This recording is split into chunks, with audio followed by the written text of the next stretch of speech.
हुआ सारे जग में उजियारा, चमका चरनी में तारा हुआ सारे जग में उजियारा।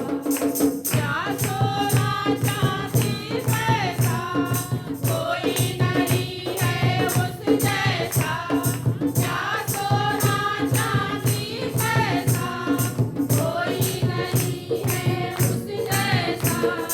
वो है दुनिया से प्यारा हुआ सारे जग में उजियारा, वो है दुनिया से प्यारा हुआ सारे जग में उजियारा। चमका ओ चमका चरनी में तारा हुआ सारे जग में उजियारा, चमका चरनी में तारा हुआ सारे जग में उजियारा। चमका ओ चमका चरनी में तारा हुआ सारे जग में उजियारा, चमका चरनी में तारा हुआ सारे जग में उजियारा।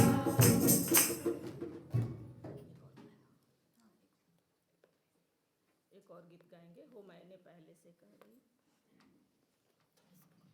हो मैंने पहले से कह गई मसीह मरियम को सायो रे, हो मैंने पहले से कह गई मसीह मरियम को सायो रे, मसीह मरियम को सायो रे, मसीह मरियम को सायो रे, हो मैंने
पहले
सीजन है और क्रिसमस आप सबको फिर से बहुत बहुत मुबारक हो।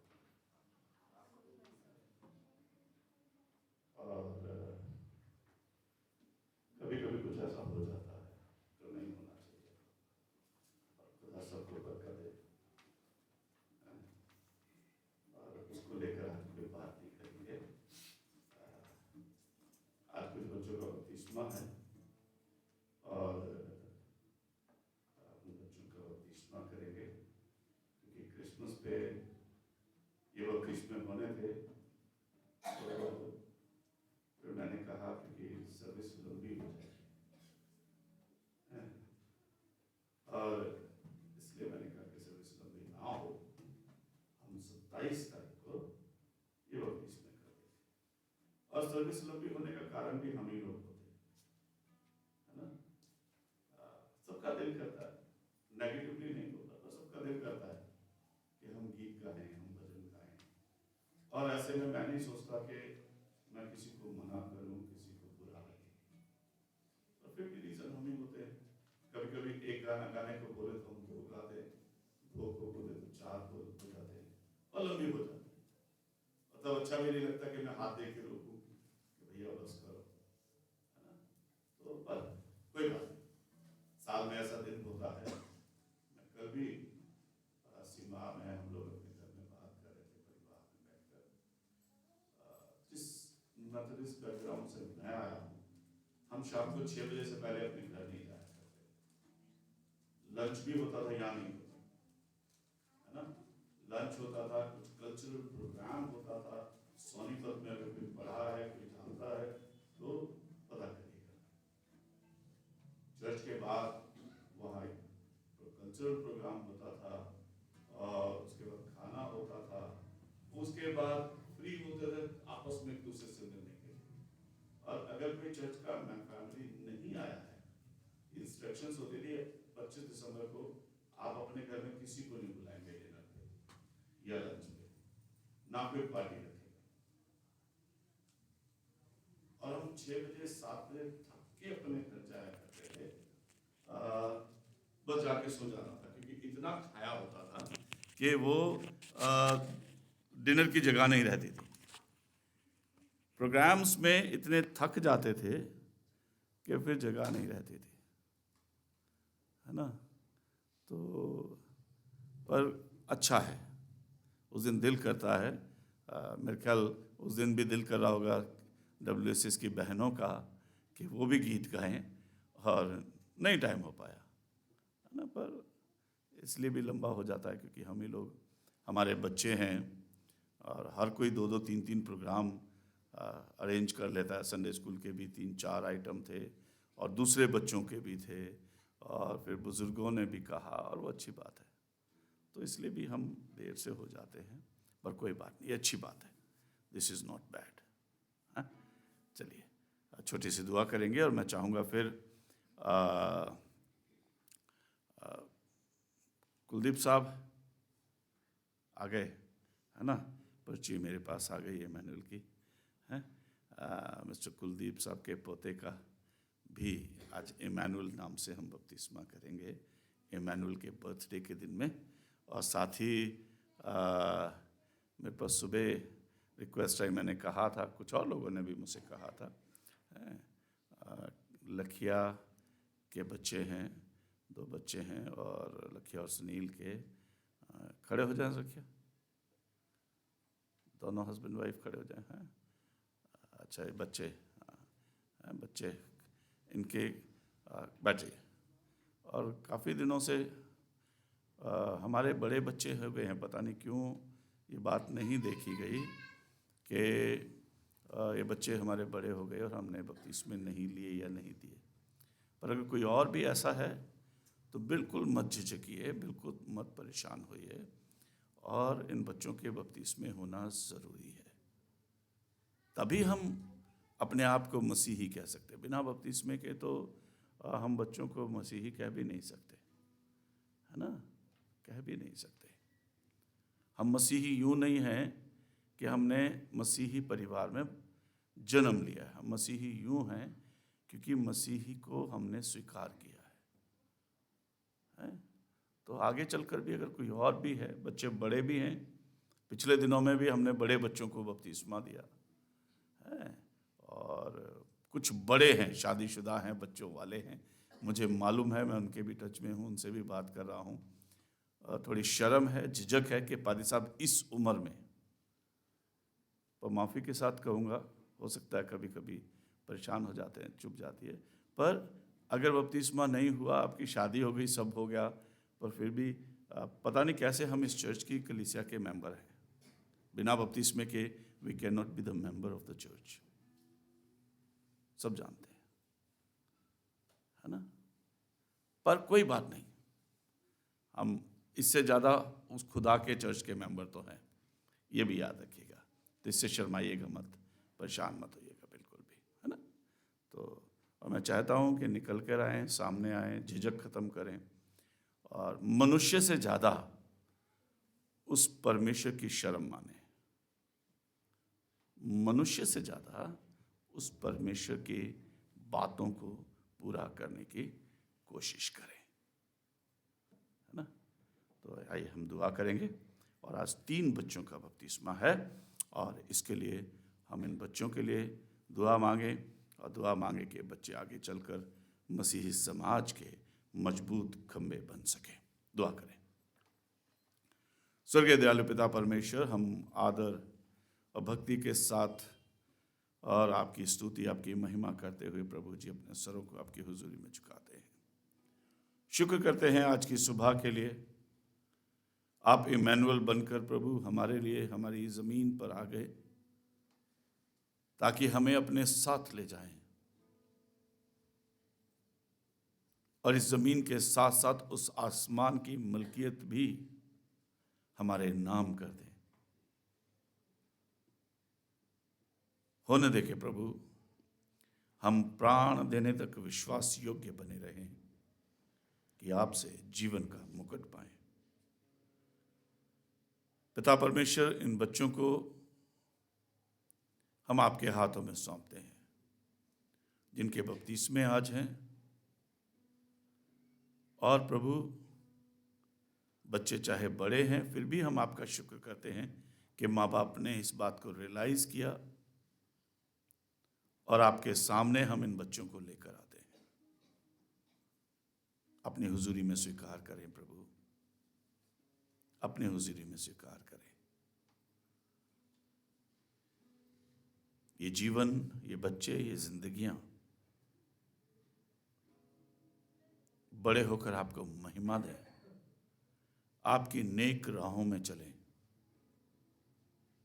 प्रभु। लोग इनके जीवन को देखकर आपके नाम की महिमा करें।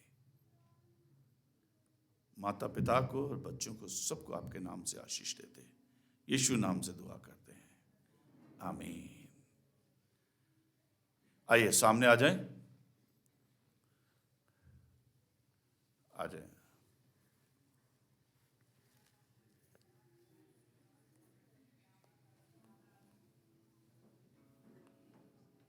आज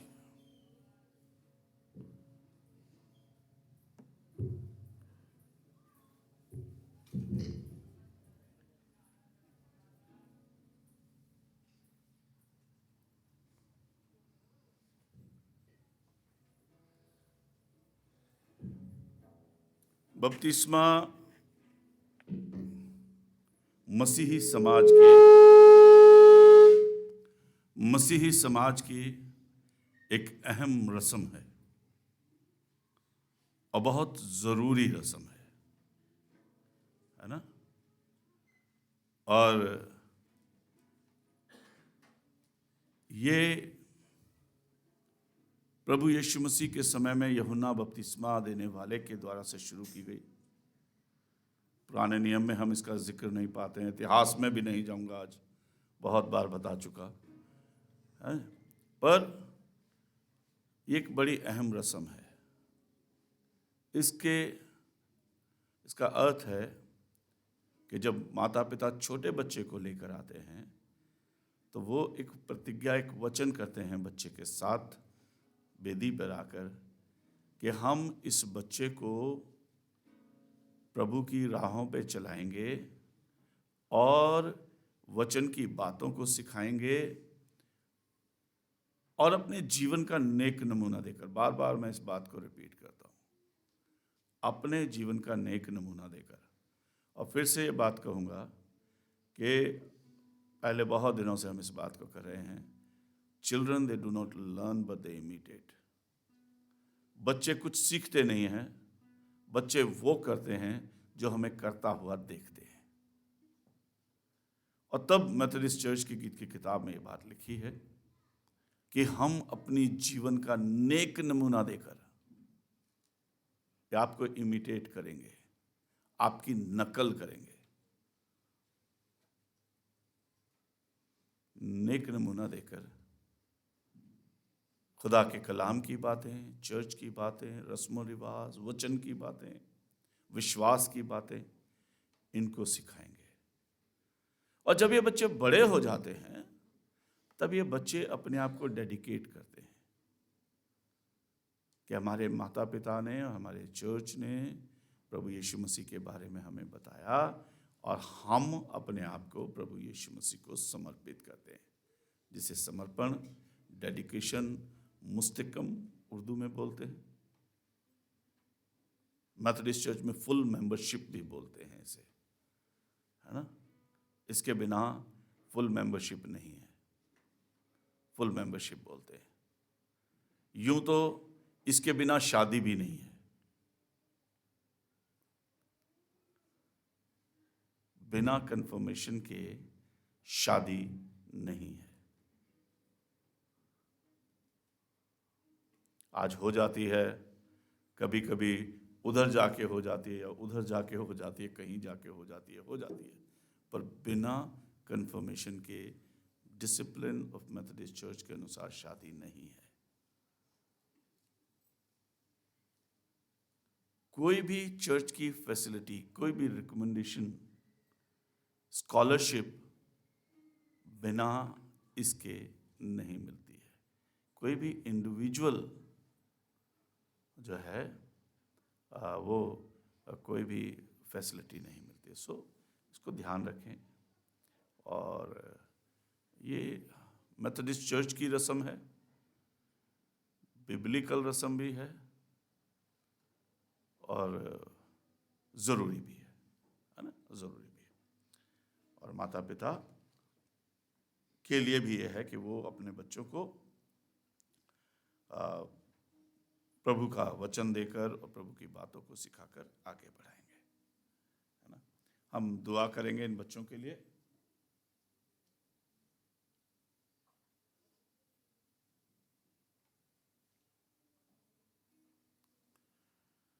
स्वर्गीय प्रभु, हम धन्यवाद करते हैं आपका, आपके अनुग्रह के लिए, आपकी आशीषों के लिए।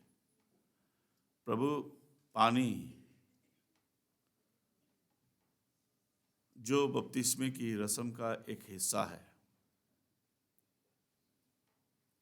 प्रभु इस पानी को हम आपके हुजूरी में लेकर आते हैं और आपसे प्रार्थना करते हैं इस साधारण पानी को अपने अनुग्रहित पानी में कन्वर्ट कर दें, ताकि जब ये बच्चों को छूता है, ताकि जब इसके द्वारा से हमारे विश्वास का, उद्धार का चिन्ह, क्रॉस उन पे बनाया जाता है, जब ये पानी प्रभु उनके सिर को छूता है, उनके जिस्म को छूता है, तो उनके लिए ये पानी आपकी महिमा और आपके अनुग्रह का, आपके प्रति समर्पण का कारण बने।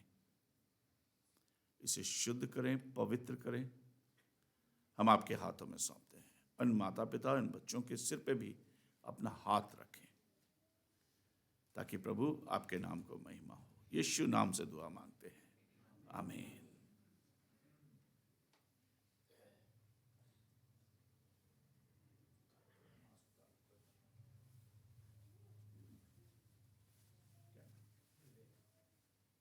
विवेक, मैं तुझे खुदा बाप, खुदा बेटे और पाक रूह के नाम से बपतिस्मा देता हूं। खुदावंद तेरे साथ हो, अपनी महिमा से भरे, अपनी महिमा के लिए इस्तेमाल करे और अपनी महिमा के एक बड़ा खंभा बनाए कि तेरे जीवन से उसके नाम को महिमा, इज्जत और जलाल हो, यीशु मसीह के नाम से, आमीन। नितिन, मैं तुम्हें खुदा बाप, खुदा बेटे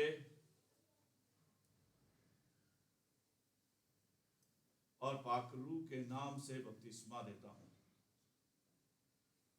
वो खुदा तेरे संग हो तो उसमें और वो तुझ में बना रहे, बढ़ते चले जाओ, उसकी महिमा करो, उसके नाम को इज्जत और जलाल दो। अपने विश्वास और विश्वास के कामों के जरिए से उस प्रभु के लिए बहुत सारी रूहें जीतने का कारण बनो, आमीन।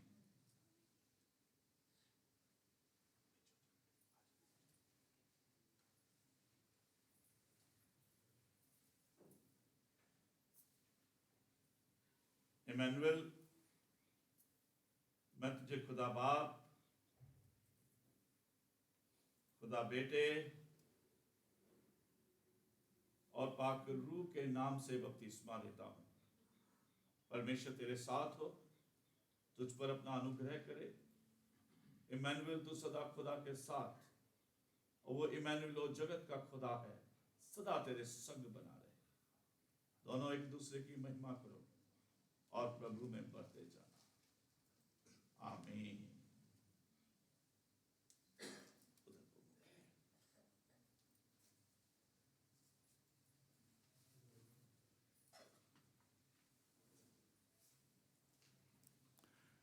मैं चाहूंगा हम कलीसिया वाले एक बार इनकी तरफ अपने हाथ बढ़ाएं हैं और प्रार्थना करेंगे।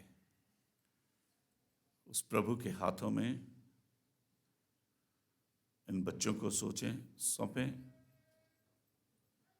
तीनों बच्चों को, इनके माता पिता को, कि पवित्र आत्मा अभी से अपना अभिषेक दे और शैतान इनसे कोसों दूर रहे और हारे हुए शैतान को प्रभु यीशु मसीह के नाम से ये अपने पांव तले कुचले। स्वर्गीय प्रभु, हम आपका धन्यवाद करते हैं और आपकी महिमा करते हैं, आपके नाम को इज्जत और जलाल देते हैं। इन दोनों परिवार को, लकिया को और सुनील को, और प्रभु इन बच्चों को, छोटे बच्चों को, और इमैनुअल और उनके मम्मी पापा को, सबको आपके हाथों में सौंपते हैं। बड़ी आशीष और बरकत देना प्रभु, ये आप में बने रहें और सच में सिर्फ नाम के लिए नहीं, बल्कि प्रभु आपके नाम में होकर ये आपकी महिमा करें और इनकी पहचान आपके नाम से हो। खुदावंद संग रहना, बरकत देना, यीशु नाम से दुआ मांगते हैं, आमीन। आए हमारे बाप, तू जो आसमान पर है, तेरा नाम पाक माना जाए, तेरी बादशाहत आए, तेरी मर्जी ऐसे आसमान पर पूरी होती है, ज़मीन पर भी हो। हमारी रोज़ की रोटी आज हमें बख्श दे, और जिस तरह हम अपने कसूर वालों को माफ़ करते हैं, तू भी हमारे कसूर को माफ़ कर। हमें आजमाइश में न पड़ने दे, बल्कि बुराई से बचा, क्योंकि बादशाहत, कुदरत और जलाल हमेशा आपका ही है, आमीन। चलिए बैठे, गॉड ब्लेस यू। परमेश्वर का धन्यवाद करते हैं एक बार फिर से आज के दिन के लिए। और आज 2 वेडिंग एनिवर्सरी भी हैं। हाँ, एक ही है, दूसरे की कब है? नहीं, एक तो आपकी है और आपकी कब है? तो 2 होगी ना। हाँ, मैंने सोचा मैं गड़बड़ा गया, बूढ़ा ज़रूर हो गया। पर चलिए खड़े हो जाएं। रश्मि और क्रिस जीवन और अल्फ्रीडा, रोहन, रमन, ये दोनों भाइयों के नाम में कन्फ्यूज़न हो जाती है। नहीं आई ना? चलिए ठीक है। पर अब मैंने समझने का तरीका निकाल लिया, मोबाइल में इन दोनों के नाम साथ साथ लिखने शुरू कर दिए। चलिए कोई बात नहीं, दोनों से 2-2 लड्डू खाएंगे आज बाहर चल के, ठीक है। चलिए, और किसी का भी बर्थडे आज या इस हफ्ते में है? किसी की वेडिंग एनिवर्सरी हो, है? अगर नहीं है तो चलिए हम दुआ करेंगे। सामने आ जाएं आप चारों जने, हैं? सामने आ जाएं, दोनों अपने अपने पार्टनर के साथ खड़े हो जाएं, सामने आ जाएं यहाँ पे।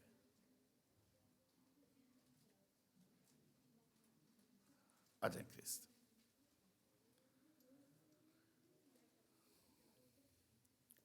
यहाँ जो कोई बात नहीं। ये दोनों जोड़ियां जो हैं हमारे ले प्रीचर हैं भी हैं, है ना? हमारे ले प्रीचर भी हैं और अच्छे साफ सुथरे अच्छे प्रीचर और अच्छे मसीही परिवार भी हैं। दुआ करें हम। स्वर्गीय प्रभु, आपके नाम से आशीष देते हैं क्रिस जीवन को और उनकी पत्नी रश्मि जीवन को। पिता, आज के दिन ये विवाह के रिश्ते में जोड़े गए, ये आपकी योजना थी और आपकी योजना आज भी हम देखते हैं कि परफेक्ट है। दोनों को बहुत आय से आशीष दें, इनके बच्चों को आशीष दें। हमारी प्रार्थना है प्रभु जी, आपका अनुग्रह इनके साथ बना रहे, आपकी बरकत बनी रहे और ये नया साल 2021 इनके जीवन का, वैवाहिक जीवन का, पारिवारिक जीवन का, सामाजिक जीवन का और आत्मिक जीवन का भी, ये 2021 इनके लिए बरकतों का और खास आपको महिमा देने का साल हो। हम रमन को और एल्फ्रीडा को भी आपके हाथों में सौंपते हैं। इन दोनों पति पत्नी के साथ हो प्रभु, आशीष दें, अनुग्रह वाला हाथ प्रभु जी इनके सर पे रखें और खुदावन खुशियां दें, आनंद दें और इनका भी परिवार का ये नया साल प्रभु जी इन्हें आनंद और महिमा और आत्मिक रूप से और दुनियावी रूप से प्रभु जी, इकोनॉमिकली इवन आर्थिक रूप से भी इन्हें ऊंचाइयों पे पहुंचाए और इनके जीवन से आपकी महिमा हो। आपके हाथों में इन दोनों को सौंपते हैं। और भी कोई जन अगर है हम नहीं जानते हैं, वो यहाँ मौजूद नहीं हैं, उन सब को भी आपके नाम से आशीष देते हैं। प्रभु यीशु मसीह के नाम से दुआ मांगते हैं, आमीन। God bless you, God bless you. परमेश्वर बहुत आय से आशीष दे और ये साल इन सब के लिए, आप सब के लिए भी नया साल बहुत बहुत मुबारक हो, बहुत सारी खुशियाँ लेकर आए, आनंद लेकर आए, ये हमारी दुआ है और आप सब के लिए है ना, आप सब के लिए है। परमेश्वर बहुत सारा अनुग्रह आपको दे। नए साल की प्रार्थना हमारी सुबह 10 बजे होगी यूं ही, और आप सब आएँ। होली कम्युनियन भी होगी और 3 तारीख को भी होली कम्युनियन होगी, 10 तारीख को भी होली कम्युनियन भी होगी, है ना? तो परेशान बिल्कुल मत हो, और नए साल पे नहीं आ रहे हैं कोई बात नहीं, मुझे पता है जॉब्स हैं, ड्यूटीज़ हैं, तो परेशान नहीं हो। 3 को आएँ, 3 को भी नहीं आ पा रहे हैं तो 10 तारीख को भी होली कम्युनियन होगी। और वो बुज़ुर्ग लोग जो नहीं आ पाएंगे, परिवार के लोग मुझे बता दें, मैं आपके पास घर में आकर उन बुज़ुर्गों को, उन लोगों को होली कम्युनियन ज़रूर से दूंगा। और मैं चाहूँगा ये साल की पहली होली कम्युनियन है, और चाहे घर में आऊँ मैं या आप यहाँ आएँ, पहले संडे आएँ या दूसरे संडे आएँ, 1 तारीख को आएँ या 10 तारीख को आएँ, पर हर एक जन जो होली कम्युनियन लेता है वो ज़रूर से इस साल की इस पहली होली कम्युनियन में शामिल हो।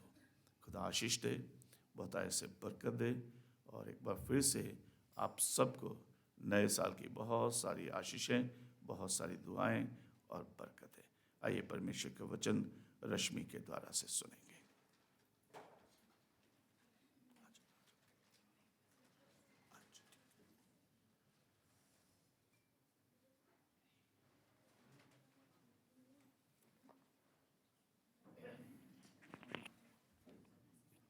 बाइबल में से पढ़ने के लिए निकालेंगे लूका 1, जिसको मिल जाता है प्लीज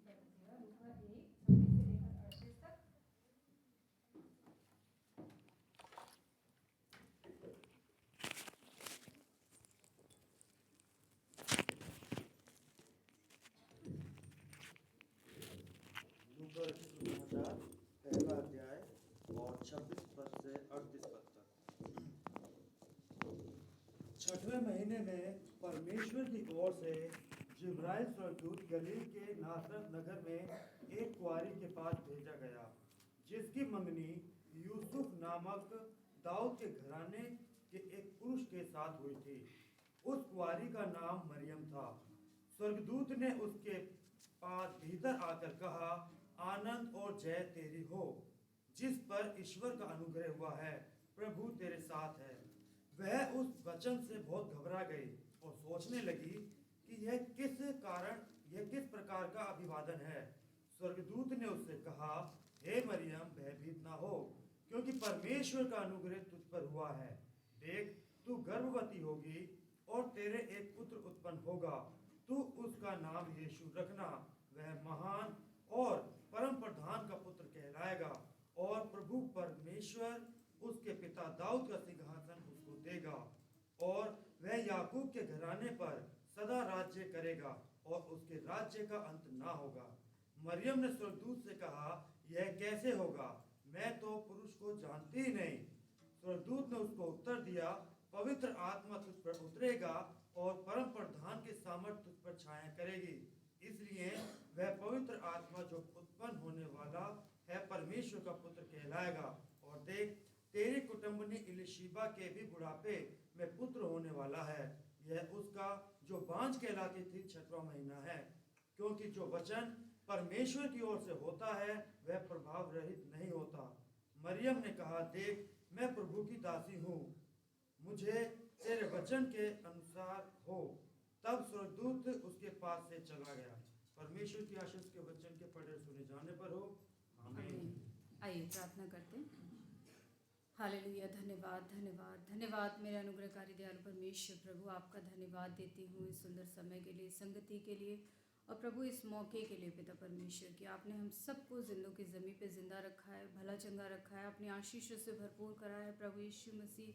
और प्रभु यीशु मसीह, हम सब भाई बहन पिता परमेश्वर क्रिसमस को अच्छे से मना कर प्रभु नए साल की तरफ बढ़ रहे हैं खुदा, उसके लिए आपका धन्यवाद देते हैं। हाँ प्रभु, तूने हमें ज़िंदगी दी है पिता परमेश्वर प्रभु जी, उसके लिए आपका धन्यवाद देते हैं। प्रभु प्रार्थना करती हूँ सुंदर वचन के लिए खुदा, जो आपके द्वारा मिला है पिता परमेश्वर प्रभु, आपके जन्म दिवस के उपलक्ष्य में पिता परमेश्वर प्रभु जी, हम इसे सुने, ग्रहण करें प्रभु यीशु मसीह, और हम सब के हृदय में प्रभु ये वास करें प्रभु। हम इसके द्वारा प्रभु यीशु मसीह जीवन को प्राप्त करें पिता परमेश्वर प्रभु जी, और हम सब आप में बढ़ते चले जाए पिता परमेश्वर। उस जब आप हमें लेने के लिए आएंगे दोबारा पिता परमेश्वर, हम सब तैयार हों खुदा बाप, और हम सब के परिवार, हम सब के बच्चे, भाई बहन, एक एक जन प्रभु आपके साथ जाने वाले हो सके पिता परमेश्वर प्रभु जी।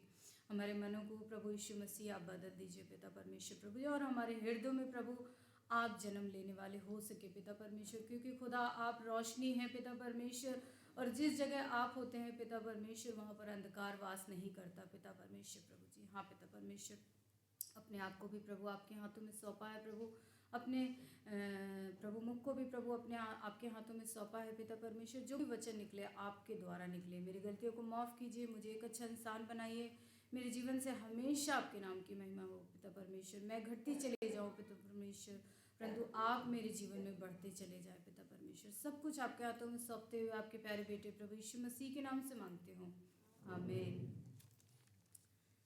अब सबको जय मसीह की। इस सुंदर वचन के लिए धन्यवाद देती हूँ परमेश्वर का कि यहाँ पर हम अभी क्रिसमस से 25 से 27 की तरफ बढ़े हैं, और हम इस सुंदर वचन को जो प्रभु यीशु मसीह के जन्म के उपलक्ष्य में ये दिया गया है, और ये सबसे पहले ये वचन मरियम के पास पहुंचा, और सबसे पहले मरियम को इससे पहले कुछ नहीं पता था कि उसके साथ क्या होने वाला है, क्या नहीं होने वाला है, उसको कुछ नहीं पता था। लेकिन ये वचन परमेश्वर ने मरियम को, स्वर्गदूत ने मरियम को आकर दिया, और मरियम ने उसको किस तरीके से ग्रहण किया। और भी लोगों को ये संदेश मिला, एक सुंदर संदेश, और उन लोगों ने किस तरीके से ग्रहण किया। हर एक के जीवन में किस तरीके से संदेश पहुंचा, और हमने किस तरीके से ग्रहण किया। जो बातें हमें मिलती हैं हमें प्राप्त होती है, हम उसको जिस तरीके से अपने जीवन में ग्रहण करते हैं उस तरीके से ही वो मेरे और आपके जीवन में आशीषों को लाता है। मरियम ने जिस तरीके से उस संदेश को ग्रहण किया, मरियम के जीवन में वैसा हुआ। और भी लोग हैं जो हम देखेंगे कि किस तरीके से यहाँ पर संदेश सबको मिलता है और उन लोगों ने कैसे कैसे इस चीज़ को किया। तो यहाँ पर एक बहुत सुंदर सी बात है कि हमारे उद्धारकर्ता प्रभु यीशु मसीह का जन्म होने वाला है और मरियम को ये बात पता चलती है और अभी उसकी शादी नहीं हुई है और अभी वो कुंवारी है और उसके पास ये बात आती है। इससे पहले भी हम देखते हैं, जब हम पीछे की तरफ जाते हैं, पुराने नियम की तरफ जब हम जाते हैं, तो जब हम देखते हैं कि इज़राइलियों को परमेश्वर परेशानियों से, दुख से, मुसीबत से निकाल कर, गुलामी से निकाल कर कहाँ ले जाने वाला था? कनान देश। ठीक है, कनान देश ले जाने वाला था। उसने, परमेश्वर ने बोला इस्राएलियों से कि अब आप इस गुलामी से छूट जाओगे और अब आप कनान देश पहुंचोगे। तो बहुत सारे साल लग गए। उसमें भी एक संदेश आया परमेश्वर के द्वारा, मूसा के द्वारा इस्राएलियों को दिया गया। वहाँ के लोगों को सबको ये बात पता चली, सारे इस्राएली लोगों को, कि परमेश्वर हमसे ये बोल रहा है कि वो हमें इस गुलामी से छुड़ाकर, अंधेरे में पड़े हैं, जो परेशान है, दुख है, मुसीबत में, उन सब से छुड़ाकर कनान देश लेकर जाएगा। लेकिन उन लोगों ने किस तरीके से उस चीज़ को ग्रहण किया, हम दोनों बातों को देखेंगे। यहाँ पे हम सबसे पहले मरियम को देखते हैं। सबसे पहले स्वर्गदूत आकर मरियम के पास आता है और उसको ये बात बताता है कि तुम्हारे साथ ऐसा होगा और ऐसा होगा और तुम्हें एक बालक दिया जाएगा, ऐसा ऐसा होगा। उसने एक बार भी इस संदेश के बारे में कोई भी आर्गुमेंट नहीं किया। प्रभु से, उस स्वर्गदूत से कुछ नहीं बोला, हाँ ऐसा क्यों, वैसा क्यों, ऐसा क्यों, ठीक है, जो आपकी इच्छा है, जो परमेश्वर ने मेरे लिए सोचा है, मैं उसके लिए तैयार हूँ। मेरे और आपके लिए भी यही चीज़ है कि जब मुझे खुदा किसी बात के लिए बोलता है तो क्या मैं उसको किस तरीके से लेती हूँ। हमारे संसारिक दिमाग में बहुत सारे पॉइंट्स आते हैं, नहीं ऐसा हो सकता है, नहीं वैसा हो सकता है, ऐसा भी चलना चाहिए, वैसा भी चाहिए। लेकिन खुदा में हमें सिर्फ और सिर्फ एक ही चीज़ सोचना चाहिए कि प्रभु की आज्ञा है तो मुझे वैसा ही करना है। दूसरा संदेश किसको मिलता है? दूसरा संदेश किसको मिलता है? गरेड़ियों को मिलता है। एक शुभ संदेश किसको मिला? गरेड़ियों को मिला। ठीक है, गरेड़ियों को संदेश मिला कि भाई तुम्हारे लिए ऐसा ऐसा है और ऐसा ऐसा होता है। वो क्या करते हैं, उस संदेश के बारे में सुनते, उन्हें भी कुछ नहीं पता था, कुछ नहीं पता था उन्हें भी। लेकिन जब उनको ये संदेश मिलता है, एक शुभ संदेश, उस पर वो विश्वास करते हैं और उसी के अनुसार वहाँ पर जाते हैं और प्रभु यीशु मसीह को वैसा ही पाते हैं। उसके बाद फिर एक और जन को संदेश मिलता है। ये किसको मिलता है? मजूसियों को मिलता है। मजूसियों को मिलता है तो मजूसी क्या करते हैं? वो भी उस संदेश को पॉजिटिवली ग्रहण करते हैं और प्रभु यीशु मसीह को खोजने के लिए चले जाते हैं। फिर एक और जन को भी ये संदेश मिलता है। सोचिए किसको मिलता है? हाँ? राजा को भी ये संदेश मिलता है। उसको भी पता चलता है कि तुम्हारे यहाँ एक ऐसा ऐसा राजा उत्पन्न होगा, प्रभु यीशु मसीह उत्पन्न होने वाले हैं और ऐसा ऐसा होने वाला है। हेरोदेस क्या करता है? उसको अपने जीवन में कैसे लेता है? अपने दिमाग को चलाता है। सोचता है मैं राजा हूँ यहाँ का, मेरे अलावा कौन हो सकता है इस सारी जगह का राजा? कोई नहीं हो सकता। अब मैं क्या करूँगा? इसको मार दूंगा, कोई राजा मेरे अलावा यहाँ पर नहीं रहेगा। तो हेरोदेस को हम देखते हैं कि हेरोदेस को भी ये बात पता चलती है, पर हेरोदेस जो रहता है वो अपनी सारी शैतान उसके मन में रहता है और हर जगह, हर एक जगह पे शैतान का काम क्या है कि आपके जीवन से अच्छी बातों को निकालना। उसका काम ही यही है। जो बात आप इस जगह पे पॉजिटिवली अपने जीवन में ग्रहण करेंगे वो फट से आएगा और जहाँ आपको कमज़ोर पाएगा उस चीज़ को वहाँ से निकाल देगा। वो नहीं जन्म लेने देगा प्रभु यीशु मसीह को आपके जीवन में, आपके हृदयों में, आपके मन में। क्या मेरा प्रभु इतना ज़्यादा कमज़ोर है? क्या मेरी इतने साल की जो मैं प्रार्थना करती हूँ, जो मैं वचन को सुनती हूँ, जो मैं अपने माता पिता से सुनती हूँ, अपने दादा दादी से सुनती हूँ, अपने पास्टर से सुनती हूँ, क्या वो इतना कमज़ोर है कि वो मुझे शैतान पे हावी मुझ पर हो जाता है और मेरे अंदर से वो बीज को निकाल देता है? वो खुदा के बीज को बढ़ने ही नहीं देता। वो प्रभु यीशु मसीह को मेरे और आपके हृदय में जन्म लेने ही नहीं देता, क्योंकि वो जानता है, उसको ये बात पता है कि जिस दिन इनके हृदय में प्रभु यीशु मसीह का जन्म हो जाएगा, उस दिन मेरा यहाँ पे कोई काम नहीं रहेगा। मैं यहाँ पे कुछ यूज़फुल नहीं हूँ। मैं यहाँ पे किसी को भी भड़का नहीं सकता, किसी के भी मनों में अच्छी बात बुरी बातों को नहीं डाल सकता, क्योंकि हम सब के मन क्या होते हैं? एक होते हैं। जब हम एक दूसरे के बारे में एक जैसा सोचते हैं, एक दूसरे से हमारा प्यार होता है, तो अगर मान लीजिए मैं किसी के भी बारे में कोई भी गलत बात कहती हूँ किसी के लिए, और दूसरा बंदा मुझको क्या करता है? उसी बात को और भी बढ़ा चढ़ा के बोलता है, तो और भी बड़ी बात हो गई। और अगर मान लीजिए मैं किसी के बारे में गलत बात बोल रही हूँ और दूसरा बंदा, नहीं ऐसा नहीं है रश्मि, ऐसा नहीं हुआ है, ये आपको ये गलत किसी ने मैसेज दिया है, ऐसा नहीं है, तो मेरी वही बात खत्म हो गई और शैतान को मेरे अंदर, मेरे हृदय में काम करने का मौका नहीं मिला। तो हम देखते हैं इस जगह पे कि बहुत सारे शुभ संदेश हमारे जीवन में आते हैं, बहुत सारी चीज़ें खुदा मेरे लिए करना चाहता है, आपके लिए करना चाहता है, मेरे लिए करना चाहता है, लेकिन मैं खुद अपनी कमी के कारण उन सारी चीज़ों से दूर हो जाती हूँ।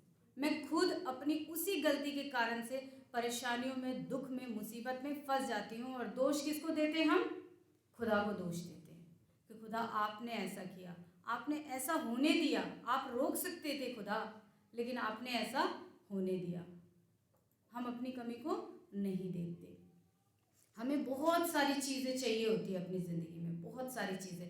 जब हम कनान देश में जाते हैं पुराने नियम में, तो उनको भी परमेश्वर ने एक प्रॉमिस किया, इस्राएलियों को एक वादा किया उनसे कि तुम्हें एक अच्छी चीज़ दूंगा।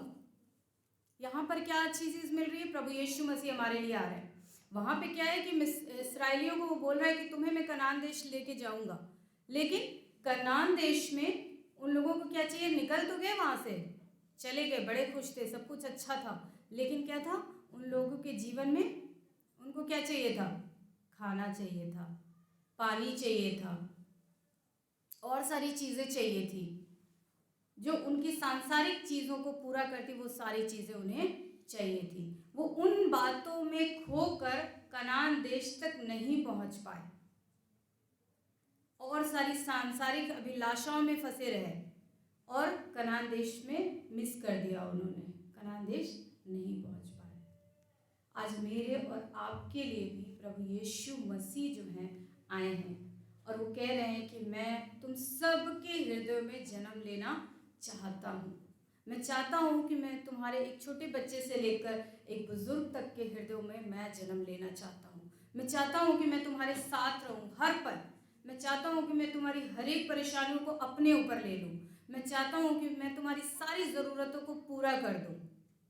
लेकिन हम अपनी सांसारिक बातों में फंसकर खुदा को दूर कर देते हैं, खुदा की जगह को हटा देते, कहते नहीं खुदा अभी टाइम नहीं है आपका मेरे हृदय में जन्म लेने का, अभी मुझे थोड़ा और भी एंजॉय करने दीजिए लाइफ में, और भी सारी चीज़ों को देख लूँ। मैं उस पर देख रही थी, नेट पे देख रही थी, तो क्रिसमस के बारे में वहाँ पर बता रहा था कि मैंने भी अपने लिए भी सोचा इस चीज़ को कि वाकई जब क्रिसमस आता है तो सबसे पहले हमारे जीवन में मतलब अपनी फैमिली बातों को सोचकर हम क्या कहते हैं, सबसे पहले सोचते अच्छा ड्रेस होना चाहिए, अच्छा कपड़ा होना चाहिए हमारे पास, सबसे अच्छा ड्रेस हो मेरे पास, मेरे बच्चों के पास हो, और जितने भी मेरे रिलेटिव्स हैं उन सब के पास होना चाहिए, अच्छा खाना होना चाहिए, अच्छा केक होना चाहिए मेरा, जो दूसरों को देने वाला वो अलग होना चाहिए, जो मैं खाऊंगी वो अलग होना चाहिए, जो गुजिया दूसरे लोग को देनी है वो अलग होनी चाहिए, जो मैं खाऊंगी वो अलग होनी चाहिए। ऐसे दिमाग में प्लान्स आते रहते हैं, हाँ ऐसा होना चाहिए, वैसा होना चाहिए, ऐसी चीज़ होनी चाहिए।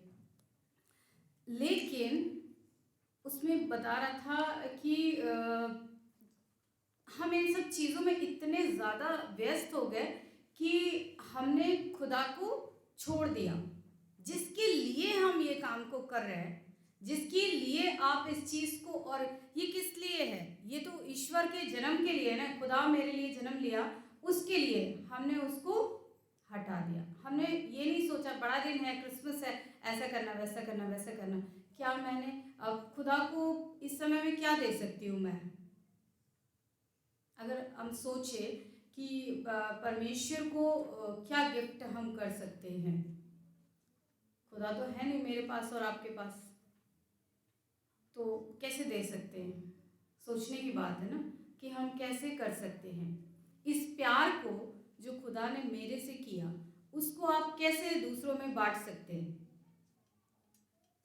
ये आपको और मुझे सोचना है कि खुदा ने मुझसे क्यों वो आया, क्योंकि वो मुझसे इतना प्यार करता है, आपसे इतना प्यार करता है, इसलिए वो इस संसार में आया ताकि मेरा और आपका जीवन बच जाए। रियलिटी में क्रिसमस का क्या मीनिंग है, क्या होना चाहिए? हमें ज़्यादा से ज़्यादा गिविंग होनी चाहिए, एक दूसरे को देना, एक दूसरे की अगर किसी चीज़ में कोई कमी है तो उस कमी को दूर करना, उससे जाकर मिलना, किसी से भी जो भी आपको जानकारी में है कि इस बंदे को कोई परेशानी तो नहीं है, कोई दुख तो नहीं है, कोई प्रॉब्लम तो नहीं है, हम इसी सब चीज़ों से अपने उस प्रेम को दिखा सकते हैं। अपने पास्टर को देना और भी जितने आपके बड़े लोग हैं जैसे भी हैं, हम यही कर सकते हैं। यही चीज़ है जो हमें एक दूसरे को दिखाता है, और जो हम अपने जीवन में करते हैं वो ही सेम ब्लेसिंग आपके बच्चों पे भी कायम होती है। आप जैसे जैसे सोच रहे हो, जैसा जैसा आप कर रहे हो, आप समझ लो कि अपने बच्चों की लाइफ को वैसा वैसा लिख रहे हो अपने हाथों से। सेम वही जो आपने किया है, मैं जो कर रही हूँ या मेरे हस्बैंड जो कर रहे हैं, वो मैं अपने तीनों बच्चों की लिख रही हूँ कि इनकी लाइफ में वैसा होगा। और जब आप चाहते हैं कि मेरा बच्चा अच्छा करे, मेरा बेटा अच्छा करे, मेरी बेटी अच्छा करे, तो मुझे भी अपने जीवन में वैसा ही करके दिखाना होगा। जैसे अभी बैप्टिज्म ले रहे थे, भाई साहब बोल रहे थे कि अपने जीवन का नेक नमूना आपको दिखाना है। आपको दिखाना होगा कि आप हर संडे चर्च आते हो, आपको दिखाना होगा कि आप बाइबल प्रॉपर पढ़ते हो, आपको अपने बच्चे को दिखाना होगा कि हाँ मैं प्रेयर हर संडे करता हूँ, और बड़ी सच्चाई के साथ जो आप सोचते हो अपने फैमिली में बैठकर जो चीज़ आप सोचते हो दूसरों के बारे में, सेम वही चीज़ बच्चा भी आपके जीवन से कैच करता है, और वही बातें सेम वो आपको दोहराएगा और आपको पता भी नहीं चलेगा। वो आप समझ नहीं पाओगे ये बच्चे मेरे कैसे सीखे। तो ऐसे ही जीवन में हमारे बच्चे हमसे सीखते हैं, दूसरों के लिए अच्छा करना, क्योंकि प्रभु यीशु मसीह ने जगत से ऐसा प्रेम किया कि उसने अपना क्योंकि परमेश्वर ने जगत से ऐसा प्रेम किया कि उसने अपना इकलौता पुत्र दे दिया, ताकि जो कोई उस पर विश्वास करे वो नाश ना हो परंतु अनंत जीवन को पाए। अब जो है हमारे सामने एक नई चीज़ है, खुदा तो आ गया मेरे और आपके लिए, अब क्या होगा? खुदा दोबारा आएगा, क्या करने? मेरे को और आपको लेने के लिए आएगा। पहली बात, कनान तक हम नहीं पहुँचे। दूसरा, हमने यीशु मसीह को अपने हृदय में जन्म लेने नहीं दिया। तीसरी बात, जो हमारे पास अभी पेंडिंग है, ये काम अभी होना बाकी है कि खुदा मुझे और आपको लेने आएगा। अब ये काम होना बाकी है, मेरे लिए भी और आपके लिए भी। और आप अपने आप को किस तरीके से कर रहे हैं कि यीशु मसीह जब मेरे को और आपको लेने के लिए आएंगे तो क्या मैं और आप तैयार हैं? अगर खुदा अभी आ जाए तो क्या मैं और आप तैयार हैं प्रभु यीशु मसीह के जाने के लिए, प्रभु यीशु मसीह के जाने के लिए? और क्या मेरे और आपके काम ऐसे हैं कि मैं ये सोच सकती हूँ कि हाँ मेरे काम इतने अच्छे हैं कि शायद मुझे एंट्री मिल जाए? वहाँ पर किसी का रिकमेंडेशन नहीं होगा, सिर्फ और सिर्फ परमेश्वर ही, प्रभु यीशु मसीह ही मार्ग, सत्य और जीवन है, उनके द्वारा ही आप वहाँ तक पहुँच सकते हैं। तो अब आपके लिए है सोचने की बात कि आप क्या चाहते हैं अपने जीवन में। आप चाहते हैं कि आप प्रभु यीशु मसीह के साथ जाएं, तो आपको अपने जीवन में अपने अच्छे कार्यों को करना शुरू कर देना चाहिए। हर एक दिन, हर संडे, हर क्रिसमस पे, हर एक चीज़ में हम अपने जीवनों में देखते हैं कि ऐसा होना चाहिए, वैसा होना चाहिए, वैसा होना चाहिए, लेकिन फिर भी हम उसको भूल जाते, हमें याद नहीं रहता। और जो भी बातें आप सोचते हैं, ध्यान रखिए, मैंने तो यही चीज़ अपने जीवन में सोचा है और मुझे पता है कि जो मैं यहाँ से सीख के जाती हूँ, चाहे वो एक ही बात हो, चाहे वो कोई ले प्रीचर दे रहा हो, पास्टर जी दे रहे हो, या कोई भी मैं वचन में सुनती हूँ, जो बात मुझे अच्छी लगी मैंने उस चीज़ को हर एक से अपने जीवन में ग्रहण किया। और जैसे जैसे मैं ग्रहण करती हूँ, एक एक स्टेप मेरी ज़िंदगी का और अच्छा होता चला जाता है। दुख और मुसीबत तो देखिए जैसे आपके साथ है वैसे ही मेरे साथ भी है, लेकिन हम सब के लिए खुदा ने हमें ये जो समय दिया है वो इसीलिए दिया है कि तुम अब अपने हृदयों में प्रभु यीशु मसीह को आने दो, और जो शुभ संदेश आपको मिला है कि प्रभु यीशु मसीह मेरे और आपके हृदय में जन्म लेने वाले हैं, तो आप उसको अपने हृदय में आने की जगह दीजिए। गलत बातों को अपने मन से निकाल दीजिए, गंदी बातों को, गलत चीज़ों को निकाल कर प्रभु को आने दीजिए। और जब वो आ जाएंगे तो अपने आप ही सारी बातें मतलब मुझे ऐसा लगता है कि अगर खुदा मेरे जीवन में आ जाएगा तो कैसे बताऊँ, जैसे मेरा बेटा, ये बच्चा है छोटा इमैनुअल, है ना, इसके लिए इसके फादर और इसके मदर के लिए, इस बच्चे के लिए जो प्यार है वो ही प्यार मेरा प्रभु मुझसे करता है। मेरी हर गलती माफ, मेरी हर खुशी में मेरा पिता खुश, और मेरी हर जिद को मेरा पिता मेरे लिए पूरी करने की पूरी कोशिश करता है। तो हम सबको मेरा खुदा मुझसे ये चाहता है कि मेरे बच्चे मेरे पास आए, मुझसे प्यार करें, क्योंकि मैं उनको अपना प्यार देना चाहता हूँ। और जो चीज़ आप ग्रहण करेंगे, जो चीज़ आपने ग्रहण कर ली, वो ही आपके जीवन में होना शुरू हो जाएगा। और गिविंग तो बहुत ज़रूरी है, बहुत मोस्ट इम्पॉर्टेंट चीज़ है ये।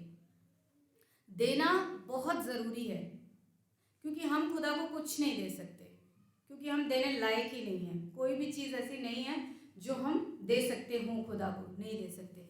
बस हम जो जिनको देना चाहिए उनको देने की पूरी कोशिश करें। जितना आप देंगे लोगों को, उससे दुगना आपको मिलेगा, और उससे दुगनी आपको आशीष भी मिलेगी। जिसका हाथ जितना ज़्यादा खुला रहता है उसको ब्लेसिंग भी उससे दुगनी मिलती है। तो देने में सबसे ज़्यादा आगे होना चाहिए, बढ़ चढ़कर। जितनी मेरी कोशिश है, जितना मेरे में ताकत है, मैं उतना तो एटलीस्ट करूं।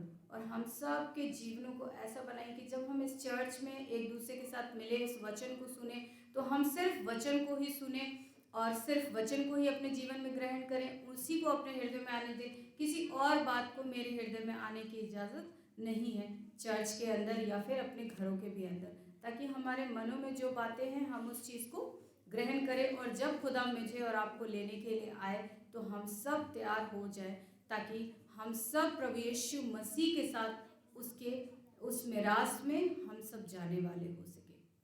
क्योंकि दो चीज़ों को तो हमने देखा और दो चीज़ों को हमने मिस कर दिया अपने जीवन में। लेकिन अब जब खुदा हमारे पास आने वाला है तो हम उसके लिए तैयार हो सके, ताकि हम प्रभु यीशु मसीह के साथ जा सके। इतने हमें तैयार होना पड़ेगा। एक चीज़ हम देखते हैं, एक वचन हम पढ़ते हैं कि यहाँ पे हम जब देखते हैं, यहाँ पर लिखा है पहले पद में 32 में यीशु मसीह के बारे में लिखा हुआ है कि वो महान होगा और परम प्रधान का पुत्र कहलाएगा, और प्रभु परमेश्वर उसके पिता दाऊद का सिंहासन उसको देगा, और वह याकूब के घराने का सदा राज्य करेगा, और उसके राज्य का अंत ना होगा। उसके राज्य का अंत नहीं होगा। ये प्रॉमिस है, ये वादा है परमेश्वर का, प्रभु यीशु मसीह का। उसके राज्य का अंत नहीं होगा, और हम उस राज्य में प्रवेश करने के काबिल अपने आप को बनाना है, ताकि हम सब उसमें प्रवेश कर सकें और हम सब प्रभु यीशु मसीह के साथ जाने वाले हो सके जब खुदा हमें और आपको लेने के लिए आए। प्रार्थना करते रहिए, वचन पढ़ते रहिए, एक दूसरे के लिए प्रार्थना ज़रूर करते रहिए, एक दूसरे के बारे में ज़रूर सोचते रहिए, क्योंकि यही प्रेम है और प्रेम ही प्रभु यीशु मसीह है। और इन सब में जब हम कुरिन्थियों को भी पढ़ते हैं तो प्रेम को ही सबसे ऊपर दर्जा दिया गया है, क्योंकि प्रेम ही एक ऐसी चीज़ है जो हर एक बातों को ख़त्म कर देती है और प्रेम के अलावा और कुछ भी नहीं है। इसलिए एक दूसरे से प्रेम करते रहिए, एक दूसरे की बातों को सुनते रहिए, एक दूसरे को समझते रहिए और परमेश्वर में हमेशा अपने जीवन को बनाए रखिए। समय और परिस्थितियाँ कैसी भी हों, लेकिन हम सब प्रभु यीशु मसीह में बने रहें। और जो संदेश मरियम को मिला, एक लेडी को मिला, उसने उसको ग्रहण किया। जो संदेश मजूसियों को मिला, उसने उसे ग्रहण किया और उसने प्रभु यीशु मसीह को पा लिया। मरियम ने भी प्रभु यीशु मसीह को पा लिया, रेडियो ने भी प्रभु यीशु मसीह को पा लिया, लेकिन हेरोदेस नहीं पा सका। वो खोजता रहा, बच्चों को मारता रहा, लेकिन प्रभु यीशु मसीह तक नहीं पहुंच सका। तो अब आपकी गिनती मरियम में है, गरेडियों में है, मजूसियों में है या हेरोदेस में है, ये अब आप पर सोचा है। क्योंकि आपका, मैं अपनी गिनती किस में सोचती हूँ ये मुझे ही पता रहेगा, आपको तो नहीं पता हो सकता। अब आप सोच लीजिए कि आपकी गिनती किस में है। आप गरेडिया बनना चाहते, आप मजूसी बनना चाहते, आप मरियम बनना चाहते, या फिर आप हेरोदेस बनना चाहते। अब आपके लिए प्रश्न है, आप खुद अपने जीवन में सोचिए, जाकर घर पे सोचिएगा कि मैं क्या हूँ, मेरे बहुत ज़्यादा बुद्धिमान थे। तो जो लोग बहुत ज़्यादा अपने आप को ज्ञानी समझते हैं, वो सोचते हैं कि मैं बहुत ज़्यादा बुद्धिमान हूँ, तो वो मजूसियों की तरह बने। जो बहुत ज़्यादा अपने आप को कमज़ोर समझते हैं, नहीं मैं किसी काबिल नहीं हूँ, वो अपने आप को गरेड़िया समझ के देखें। और मरियम के लिए क्या कहूँ, मरियम तो शायद उनके बारे में मैं कह भी नहीं सकती कि उनके अंदर क्या खूबी होंगी जो प्रभु ने उन्हें चुना। तो अब आपको उस लेवल का बनना होगा कि खुदा आपको चुने प्रभु यीशु मसीह को पैदा करने के लिए। वो आपके जीवन में, ये आपके लिए है कि आप जाकर घर पे ये सोचिए कि मेरी गिनती उन सब में किस में आती है। मेरी गिनती हेरोदेस में आती है कि मैं प्रभु यीशु मसीह को अपने हृदय में जन्म ही ना लेने दूँ। परमेश्वर आप सबको बहुतायत से आशीष दे और आपके जीवन से हमेशा परमेश्वर की महिमा होती रहे। आइए प्रार्थना करते। हालेलुया। धन्यवाद धन्यवाद धन्यवाद धन्यवाद मेरे अनुग्रहकारी दयालु परमेश्वर प्रभु, आपका धन्यवाद देती हूँ इस सुंदर समय के लिए, संगति के लिए, इस मौके के लिए। खुदा खास तौर से प्रार्थना करती हूँ प्रभु सुंदर वचन के लिए जो आपने हमें दिया है पिता परमेश्वर प्रभु जी, कि हम जाएं और सोचें खुदा कि मेरे जीवन में किसकी अहमियत है पिता परमेश्वर प्रभु जी। मैं अपने आप को किस तरह समझती हूँ पिता परमेश्वर प्रभु जी, और मैं क्या चाहती हूँ अपने जीवन से प्रभु यीशु मसीह। क्या मैं हेरोदेस की तरह हूँ पिता परमेश्वर, जो अपने हृदय में प्रभु यीशु मसीह को जन्म नहीं लेने देना चाहती खुदा? क्या मैं उस तरीके से हूँ पिता परमेश्वर प्रभु जी जो अपने हृदय में प्रभु यीशु मसीह को जन्म लेना देना चाहता है पिता परमेश्वर प्रभु जी? जिसने प्रभु तुझे पाया पिता परमेश्वर प्रभु जी, उसने जीवन को पा लिया पिता परमेश्वर प्रभु जी। और जिसने तुझे छोड़ दिया खुदा, उसने प्रभु यीशु मसीह अंधकार में ही उसका जीवन खत्म हो गया पिता परमेश्वर, और कोई उसे जानने वाला नहीं रहा पिता परमेश्वर प्रभु जी। हाँ पिता परमेश्वर, हम सब के जीवनों से हमेशा आपके नाम की महिमा हो प्रभु। हम सब जब नए साल में प्रवेश करें प्रभु यीशु मसीह, एक नया जीवन, एक नया प्रेम, एक नई जिंदगी को लेकर प्रवेश करने वाले हो सके प्रभु जी। सबके साथ हो, सबको अपनी पनाह में रख प्रभु यीशु मसीह। सब कुछ आपके हाथों में सौंपते हैं, आपके प्यारे बेटे प्रभु यीशु मसीह के नाम से मांगते हो, आमीन।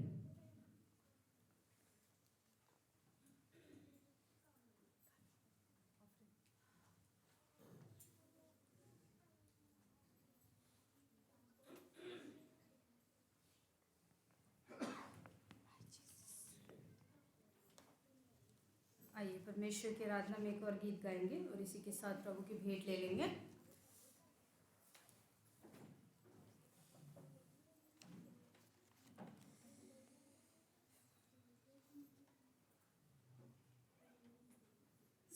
नंबर, जन्म मनाए जग सारा।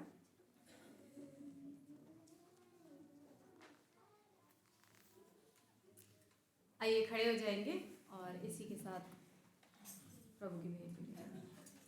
जन्म मनाए जग सारा, यीशु जी आज तुम्हारा, धरती पर भी आसमां पर हो रहा है जयकारा।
आइए दुआ करें।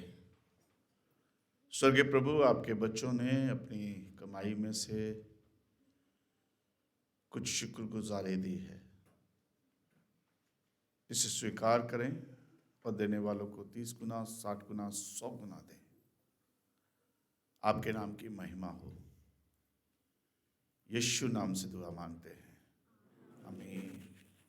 अब हमारे सर्वशक्तिमान पिता परमेश्वर का अनुग्रह, उनके बेटे हमारे उद्धारकर्ता प्रभु यीशु मसीह का प्यार, पवित्र आत्मा की सहभागिता, संगति, परमेश्वर के वचन की समझ, प्रकाश, मार्गदर्शन, सामर्थ यहाँ आए हर एक जन के साथ, तमाम कलीसिया और मसीहों के साथ आज, कल और सदा काल तक बनी रहे।